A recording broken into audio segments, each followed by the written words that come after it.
jadi petugas partai atau petugas rakyat. Respon Anies sungguh di luar nalar. Saya mau nanya dulu Mas Anies, sejauh mana Mas Anies sebenarnya yakin bisa menjadi presiden kalau terpilih insya Allah, lalu kemudian bisa mengekang kemauan para partai ini? Karena kan ini sebagian partai yang sebenarnya mengusung Pak Jokowi juga, yang itu pindah saja ke Mas Anies sekarang kan, sebagian kan begitu. Gimana? Kekhawatiran yang sama bisa jadi muncul nanti. Apa jaminan buat publik bahwa apa yang dilakukan Pak Jokowi di 2014 itu tidak terulang di Mas Anies tak kalakan terpilih di 2024? Apa jaminannya gitu? Apakah bagi-bagi jabatannya tetap ada? Apakah akan membiarkan terus peng-peng gejala penguasa sekaligus pengusaha itu terjadi? Apakah membiarkan konflik kepentingan terus terjadi? Lalu berhadapan dengan partai yang relatif sama sebenarnya, yang dulu juga menjadi begitu di zaman Pak Jokowi. Monggo Mas.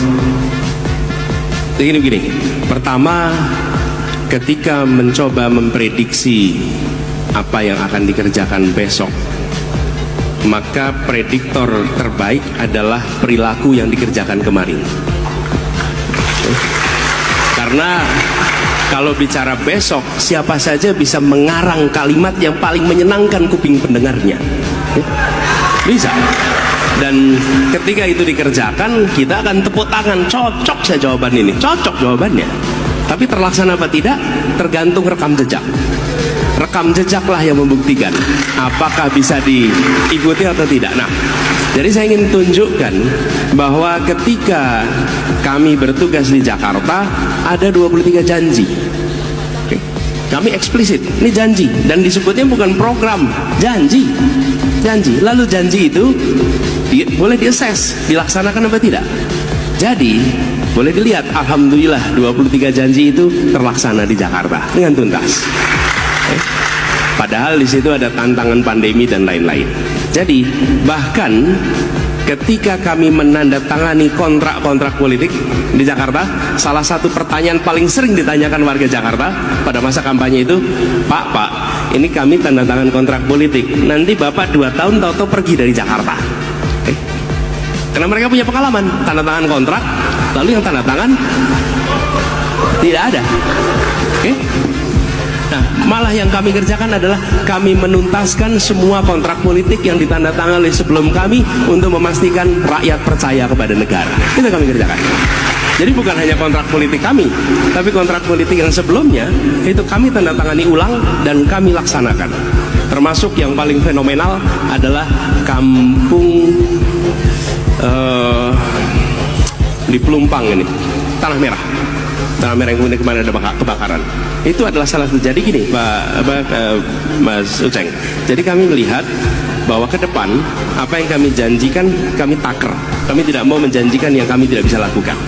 Kami akan menjanjikan yang kami bisa lakukan. Nah, ada satu hal dalam konteks ini, Kak Uceng, bahwa salah satu masalah utama adalah kita tidak secara tegas mengkomunikasikan apa yang harus menjadi visi kita bersama, apa yang harus dikerjakan oleh semua partai bersama. Semua percakapan-percakapan ini yang terjadi adalah praktek negosiasi antar partai, tapi tidak ada visi bersama yang jelas. Jadi kalau ditanya visinya apa, nggak bisa jawab visinya apa.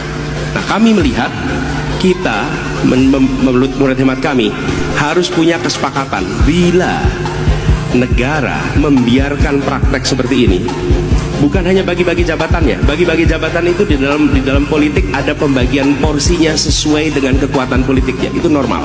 Tapi sama sekali tidak ada KPI apa yang harus dicapai dari setiap penugasan yang diberikan. Tidak ada.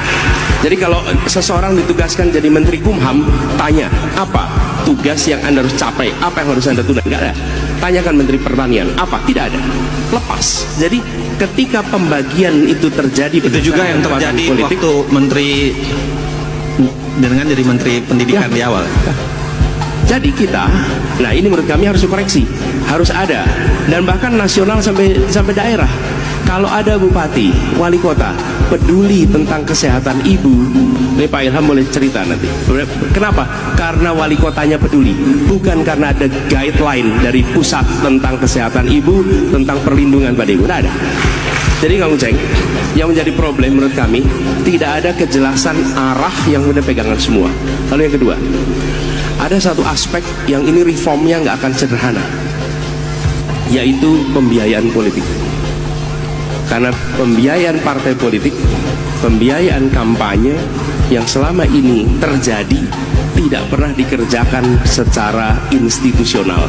Kita sudah melakukan reform elektoral, kita reform hubungan pusat daerah, kita melakukan reform terkait dengan antar lembaga-lembaga tinggi negara, tetapi reform soal pembiayaan politik ini belum. Dan ini yang kemudian menjadi salah satu hulu persoalan mengapa terjadi praktek korupsi dan mengapa terjadi transaksi yang membuat kekuasaan tidak dijalankan untuk tujuan kepentingan publik tapi kepentingan mikro lainnya. Nah, kami ingin memasukkan itu menjadi bagian dari reform yang dikerjakan.